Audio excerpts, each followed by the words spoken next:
Grab your popcorn, Pip Fox. We have a full-length feature movie for you today. Are you sitting comfortably? It's time for a series of unfortunate Petevents. If only Pete had known that morning what was going to happen, he would probably have decided against going out that day on his drug run. Instead, he would probably have stayed in bed and spent the day angry typing in people's inboxes. But Pete didn't know. How could he? It's not every day that the forces of good and evil use your body as a battleground. He could never have guessed that the angel Michelangelo and his devilish sister from another Mr. Beelzejuice had a running bet. Beelzejuice thought she could destroy him. Michelangelo thought he could save him. But who would claim victory? Heaven or the fruit bowl of hell?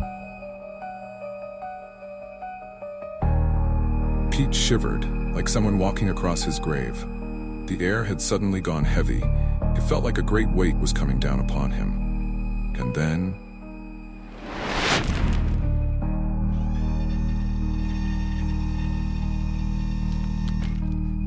Michelangelo gasped in horror. Beelzejuice had squashed him. He was flatter than a stepped-on dog turd. He quickly swished his golden halo to undo what had been done. Pete was confused. It felt like something had happened to him. But what? He looked around suspiciously, but could see nothing out of the ordinary. So he decided it was just his paranoia playing up and continued down the street.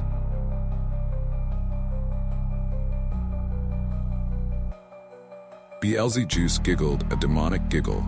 That was fun. What could she do next? There was a fiery flash and... Pete took off into the air like a hairy, overinflated condom. Michelangelo leapt into action. With a swift wave of his halo, Pete started to deflate and floated gently back to Earth, all in one piece, if somewhat wrinklier than before. Again, Pete had that feeling. Something had happened. Was he blacking out? Nobody around him seemed to have noticed anything. He decided to carry on a little further. The air changed again. He stopped in his tracks. Oh God, not again, he thought. There was a loud rumbling beneath his feet. For a second, he thought he saw hands reaching up out of the ground.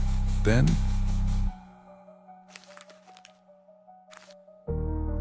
Michelangelo didn't hang about. He was ready this time, and immediately sent down a lightning bolt to break the magic. Pete had had enough. He turned round to head home. He needed to ring his doctor. Beelzejuice wasn't ready for the fun to end. She let rip a giant fireball fart and aimed it in Pete's direction. Gagging like he just feasted on Chris's toenail clippings, Michelangelo summoned up the very last of his strength. With a wishy-washy wave of his halo, he reconstructed the pile of slop that used to be Pete.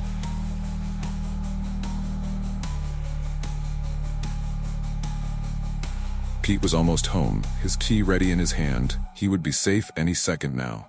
Then he felt that all too familiar change in the air. Beelzejuice had one more surprise in store for him.